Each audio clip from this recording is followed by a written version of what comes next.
So, hello, friends. Our topic today, who's the fairest board of all? Thinking about holding up that mirror to the nonprofit boards that we serve on and love. So we're going to talk about the roles and responsibilities of a nonprofit board, which we're going to do the fast version of, because we're hoping that that's review for many of you, but it's also important content to think about if we're going to evaluate ourselves and our service on boards, what are we evaluating ourselves on? We're going to talk a little bit about some reasons to engage in self-evaluation. I'd love to think that you do it just because I said you ought to do it. But I'd like to have you think about what are some reasons that might be useful and applicable for you. And then we're going to talk through some different ways to go about it. I would say that self-evaluation of boards is, while a best practice, still a fairly uncommon practice. And so it's not something where I can just hand you a tool and say, use this. It's going to be an opportunity for you to think about what is likely to work best for your organization and your board where it is. And if the time allows, we'll talk a little bit more about building in accountability on your board as you consider what are the things that you want to get better at. And if we don't have that time, because it's important for us to use a couple of minutes also to get your feedback, then perhaps that can be an entry point to a future conversation. We love to hear from you at CEI. And so that can come in feedback about this particular session or other contacts. If you have the opportunity to use your camera, that is a great gift of energy for the room. Certainly not a requirement, but it just adds a lot for us to be able to see you and for you to be able to see each other, especially when we have some breakout conversations that are part of this work. Because while I'm pleased with what I have learned and what I can pass on to you, I think there's also incredible value in you all getting to bounce ideas off one another. So there will be at least a couple of opportunities for that, maybe 3 if our time's going well. So I would enjoy talking about myself for this whole hour, but we have other things on the agenda, a few things that you might want to know. I'm a leadership coach, so I do leadership coaching here at Wichita State University, and through an agreement between Wichita State and Kansas Leadership Center, I also get to serve on the teaching and coaching team over there. I am a Kansas historian. And a couple of years ago, I made a book about the Walnut Valley Festival, which is an acoustic music festival that happens every year in Winfield, where I live. So if you like local history or you like music, especially bluegrass acoustic folk music, or you know somebody who does, you should probably buy my book. And while I'm pleased to be with you if I have to be somewhere that isn't at home, my favorite place to be is really on my porch with my guitar, looking out over what are currently cotton fields in Cowley County, Kansas, where I live. And just want to acknowledge that while many of these ideas are from CEI or developed by me, I've also consulted several other sources, and especially Board Source and the National Center for Nonprofit Boards in the information that we're sharing today. Um, Probably not going to have a lot of time for live questions, but if you have questions or reflections, please drop them in the chat. I love keeping an eye on the chat, and I think a busy chat makes a much more interesting webinar. So we're going to talk through the roles and responsibilities of a nonprofit board.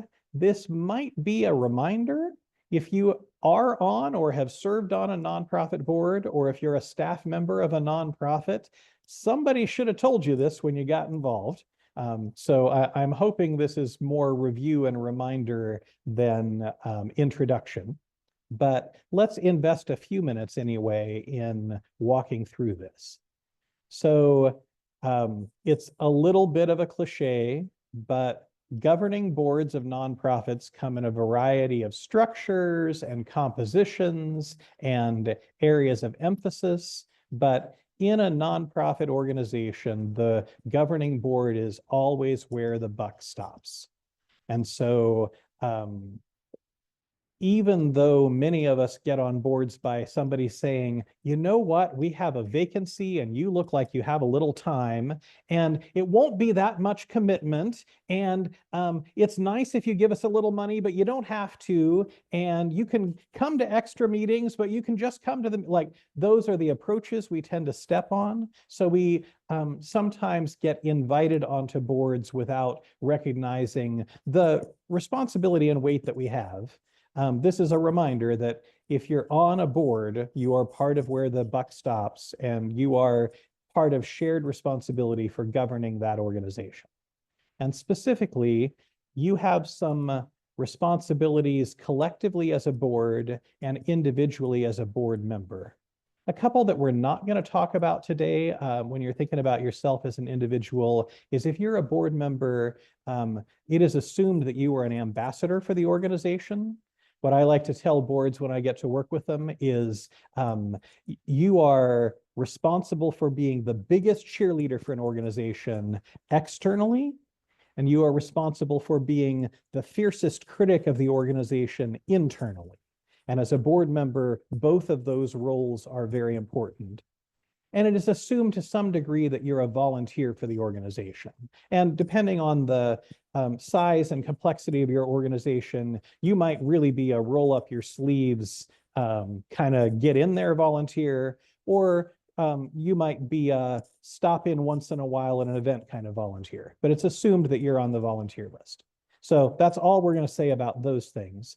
The collective responsibilities of the board, providing oversight, is the one we're going to emphasize the most today, because it's the one that has the most direct connection to your responsibility for self-evaluation as a board and a board member.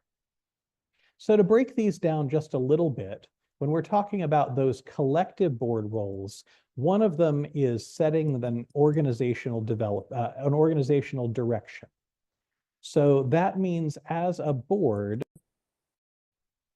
we're responsible for developing an organization's mission. And sometimes that's through formal work like creating and updating mission statements. Sometimes that's just through reminder conversations of what is our purpose and are we fulfilling our purpose. But developing and maintaining that is part of what we're responsible for.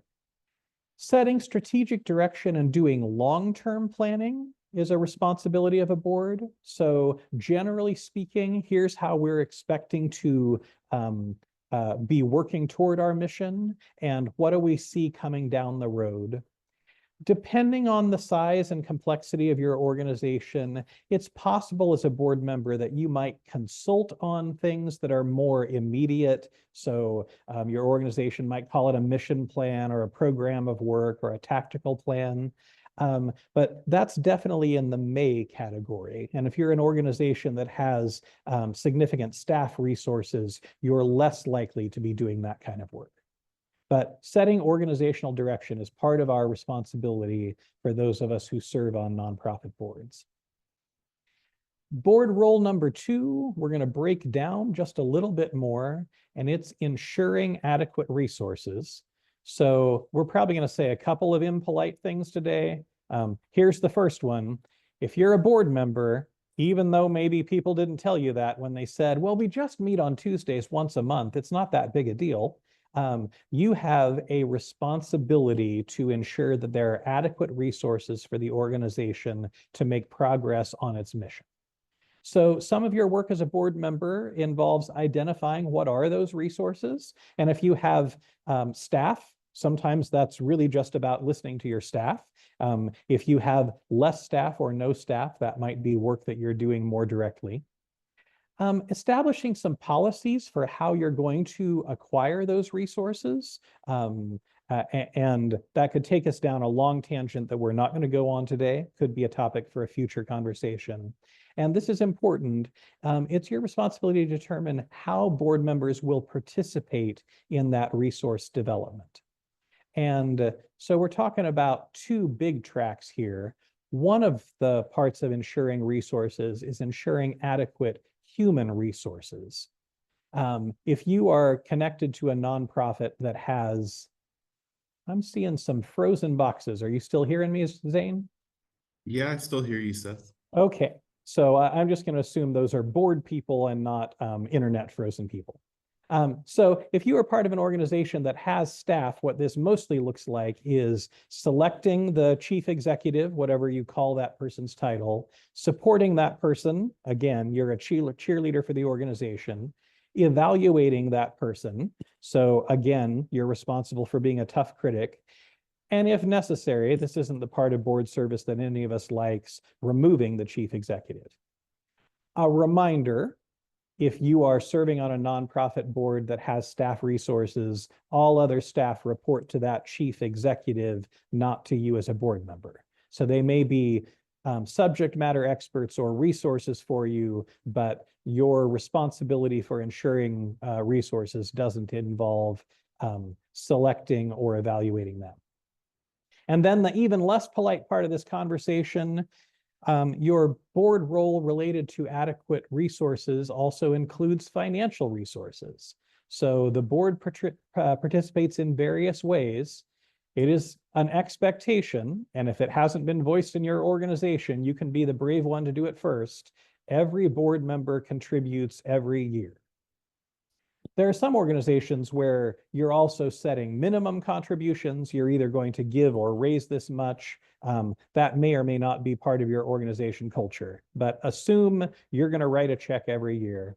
Assume that you're going to support gift solicitation efforts, however those happen. Again, depending on the size and complexity of your organization, it's possible that you as a board member might consult on things like the fund development plan or the case statement for a capital campaign or annual targets for fundraising. That's a maybe. But it is your responsibility to set fundraising policies, including things like how are donors recognized. So let's just be super clear.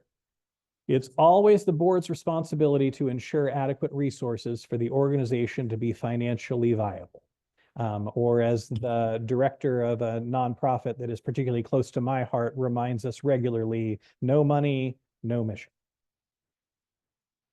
And then finally, this third board role that we have a collective responsibility for as a board is about providing oversight for the organization.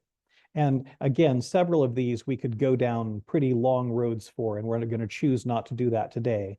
But that involves financial oversight, including really important things like making sure that everyone's doing legal things with the money, because it's really messy if somebody is not. Managing risk, overseeing program, not in a day-to-day sense, like how did you do today, Matilda? But in a general sense, are our programs matching our mission and are they performing adequately?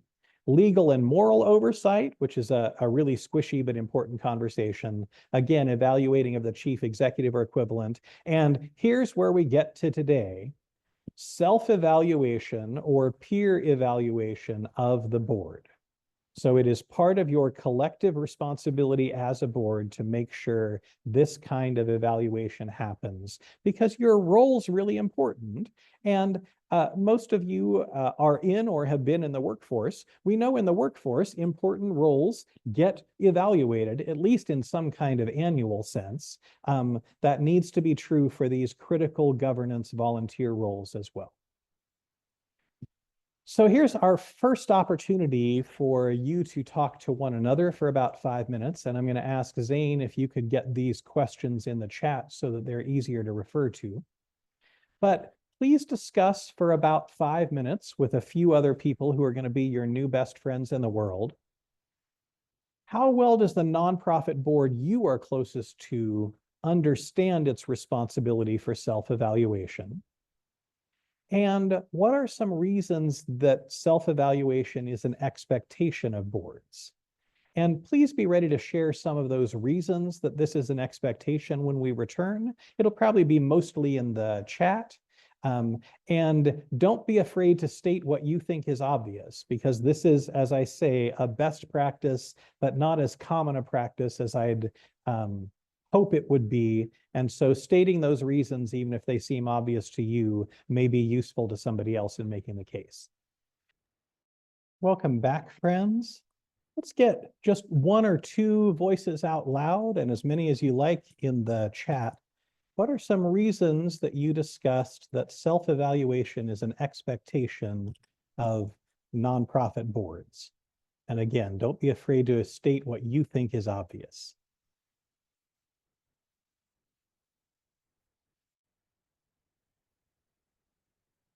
Well, in our group, we basically got uh, introductions done, and honestly, we did not get to the questions. Um, I do think personally, self-evaluation would help the boards review how well they are doing in reaching the goals of the nonprofit or the organization that they are trying to assist. That makes a lot of sense to me, Carol. Thank you. And oh yeah, Catherine, thanks for sharing resources. See, this is why we want to get people involved, because there's so much more out there. So let's continue the conversation and start talking about individual board member responsibilities. And again, we hope this is a review and a reminder more than an introduction. You're going to see in each of these explanations some questions that might also be useful self-evaluation questions. So you might want to pay attention to those. So as an individual board member, you have three responsibilities, and we think of the first of them as the duty of care.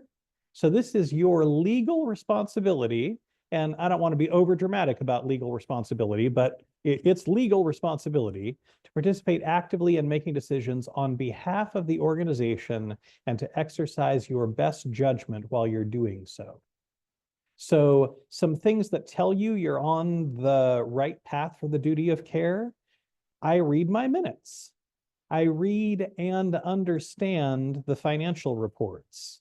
I ask questions of the CEO or equivalent, subject matter expert staff, and other board members when we're discussing things and making decisions. So some useful suggestions that you are fulfilling the duty of care. A second duty for an individual board member is what we call the duty of loyalty. So again, this is your legal responsibility to put the interests of the organization before your personal and professional interests when you're acting on behalf of the organization in a decision-making capacity. And I would say for most people, this is natural. And once in a while, it's confusing. So as a local historian, I'm especially aware of and pay a lot of attention to museums. So museums often have people on their board who are people who collect the same kinds of things that the museum collects, which is great because they're really knowledgeable board members and can get into sticky spaces and duty of loyalty when they're interested in acquiring the same things, or maybe interested in the museum selling off things that they want to buy. So I would say every once in a while, there's just somebody with bad intention not fulfilling the duty of loyalty, but more often mishaps in this area are about things being murky and not defined. So some things that tell you you're on track. Do you acknowledge when you have a conflicting interest or a dual interest in a discussion? For those of us who live in smaller communities who tend to serve on multiple boards or be involved in multiple causes, sometimes this can be kind of a fun game. So when I was on my community foundation board and we talked about funding things related to the school where my spouse works, I would say, hey, I'm not recusing myself. I think I can participate in this conversation fairly, and let me acknowledge my dual interest because Jenny's students are likely to benefit if we move this decision forward. So acknowledging that kind of dual interest is part of that work. Do you make decisions putting the organization first? And do you support decisions that did not go your way? Are some ways to show that you are fulfilling your duty of loyalty. And then the duty of care, the duty of obedience, the legal responsibility to ensure the organization complies with the applicable federal, state, and local laws and adheres to its mission. I would say the first part, depending on your organization, this may be about trusting your professionals, but also checking in, adhering to the mission, no matter how your organization is organized and how governance works. That's a really critical part of the duty of obedience. So asking questions like, do you routinely review bylaws and other governing or policy documents? Do you know what your nonprofit designation is and what that designation or those designations permit? And do you understand your own organizational structure? So this is another opportunity to discuss and get some ideas from one another, or do what Carol's group did and just get to know each other a little bit and use each other as future references. And again, I'm going to ask Zane to put these questions in the chat, but please discuss for about 5 minutes which of the questions you've seen already would you consider using in a self-evaluation process? And what other useful questions come to mind? And please be ready to share some of these additional questions you might use in a board self-evaluation when we return. And again, we might get 1 or 2 of them out loud, and we're hoping for a lot in the chat so we can collect ideas and experiences from one another. Any question about what we're up to? So again, you're going to have about 5 minutes, and most of you will see mostly the same faces, with a little room for variance as people drop in and out. So looking forward to hearing some of your additional questions in 5 minutes. Welcome back, friends. Let's get 1 or 2 answers out loud, and as many as you like in the chat, because we'd really like to collect these. What are some other potentially useful self-evaluation questions that come to mind?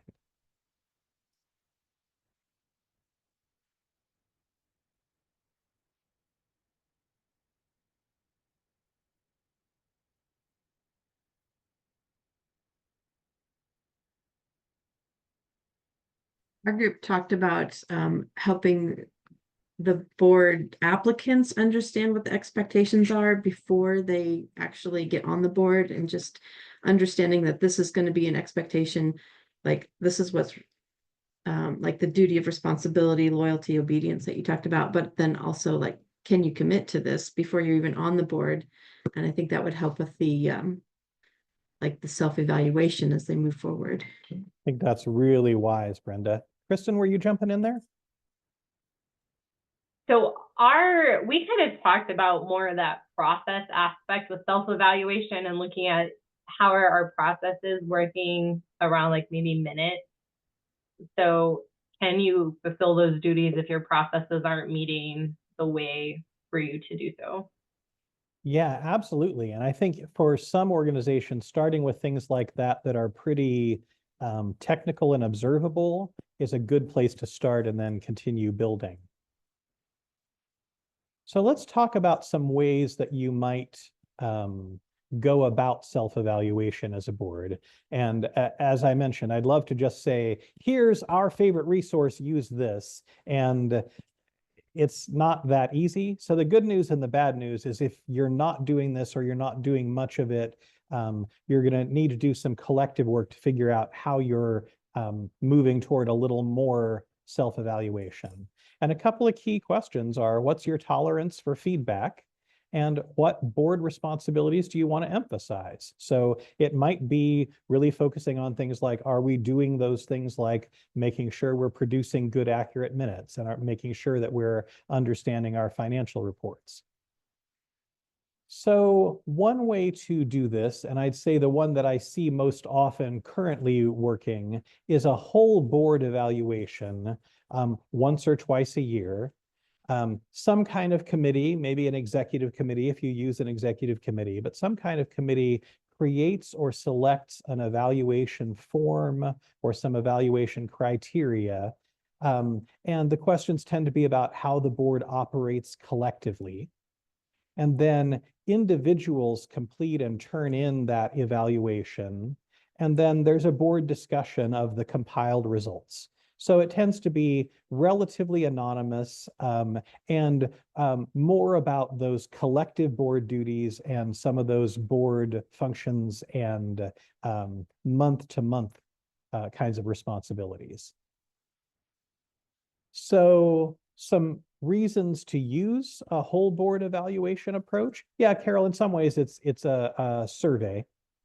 Some reasons to use a whole board evaluation approach. It tends to be a more effective approach at evaluating those board roles, set direction, ensure adequate resources, provide oversight. And there can even be some just kind of dead man's test, yes, no questions. Are we doing this or not? A whole board evaluation is less likely to include tough or direct feedback because it's a little bit protected, and it tends to be saying yes, no, or providing scales rather than filling in a lot of information.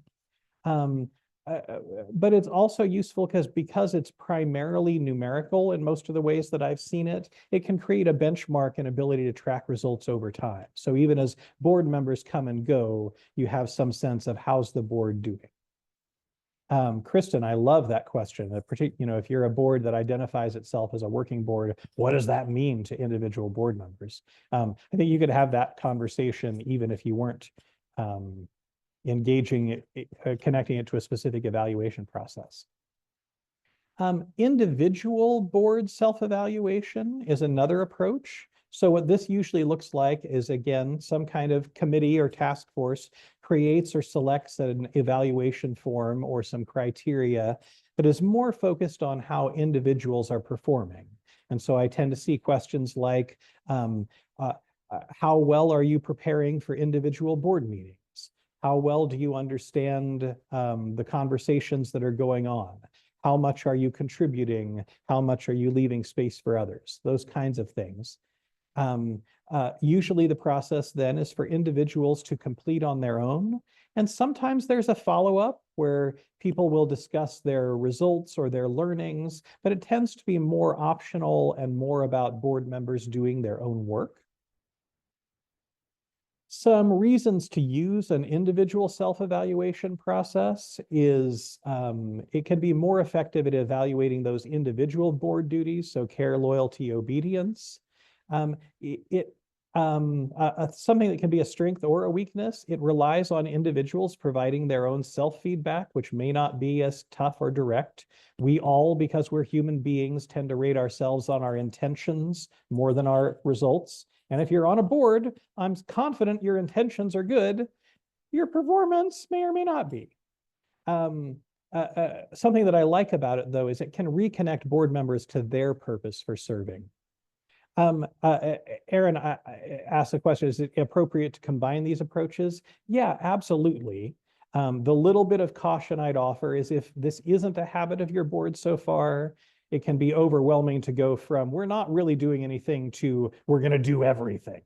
So, having a little grace and patience for yourself in building towards it may be useful.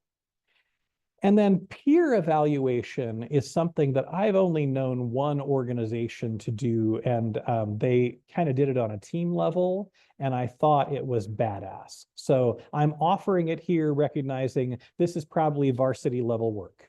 But in a peer evaluation process, again, some kind of committee creates or selects an evaluation form or criteria, and the form tends to be focused on what can people observe other board members doing during and between board members. And the feedback conversation involves a little bit of that written result, but it's most importantly about a conversation or a series of conversations in which board members provide direct and possibly tough feedback for other board members, starting with observation. So I observed you doing or saying this. When I observe that, the impact on the board and its function is this, and I encourage you to consider this. So I observed you asking some questions that you said might be dumb questions about this month's financial reports.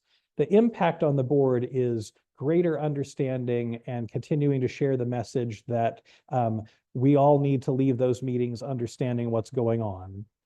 And I encourage you to consider doing more of that. Or I observed you saying that you were going to be part of 3 gift solicitations this year. It's October. I'm not aware of you participating in any. The impact on the board is that we're not fulfilling our collective responsibility for ensuring adequate resources, and we're not getting practice at fundraising, which is for a lot of us hard work. So I encourage you to consider reevaluating your commitment and when it's time to commit next year, to make realistic commitments for you. And someone talked before about board priorities. Particularly if you're taking this kind of approach, connect that feedback to what has the board already decided these are the areas where we want to get better.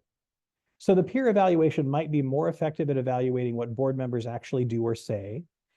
It's harder work because it relies on board members to pay attention to one another in addition to fulfilling their roles. Providing or receiving peer feedback may feel risky. And if board priorities are unclear, the feedback might be more about individual tastes or biases about how you should be a board member than what the organization is actually trying to improve. Kristen, you've got a hand up. So as board members, how do we handle that peer evaluation aspect of, hey, this is the impact on it. We've observed this is how it impacts the board, maybe reevaluating.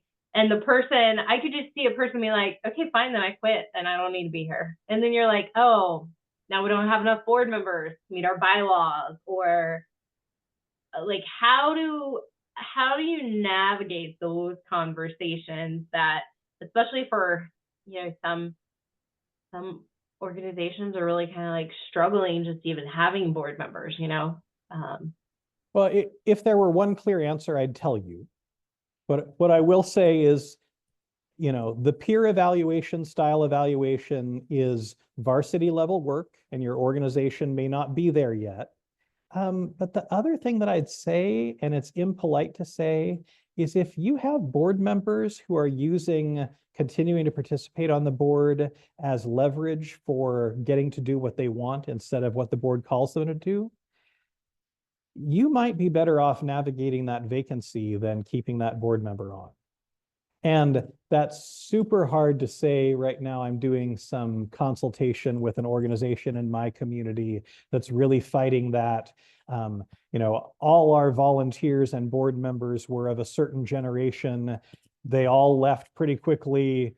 We're really trying to just keep butts in seats right now. And I probably wouldn't tell them to do this right now. That's probably not a satisfactory answer, but I think that's the art of it. So last chance to do a little bit of peer learning. Whoops, I got ahead of myself. So, and this will be the last big chunk of our learning. And when we come back, we'll hear a couple answers and then a chance for you to provide some feedback on this session. But please discuss again, which of these approaches to board self-evaluation are you most likely to implement, collective or individual or peer?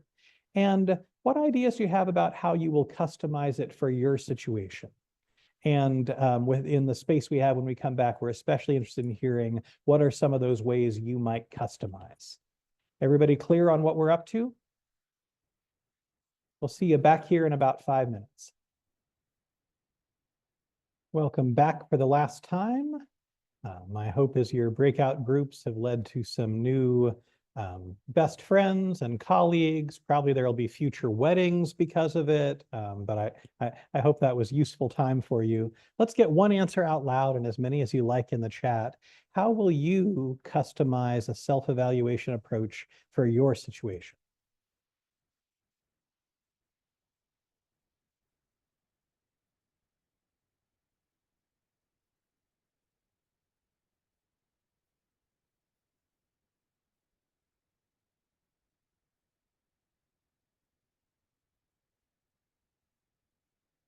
How might you customize a self-evaluation approach for your situation?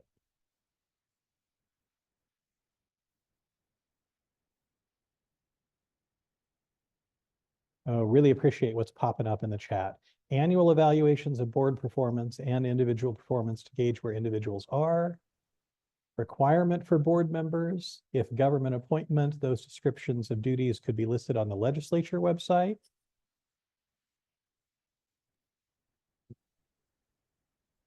Seth, my comment was I was speaking in the chat as we were sent back.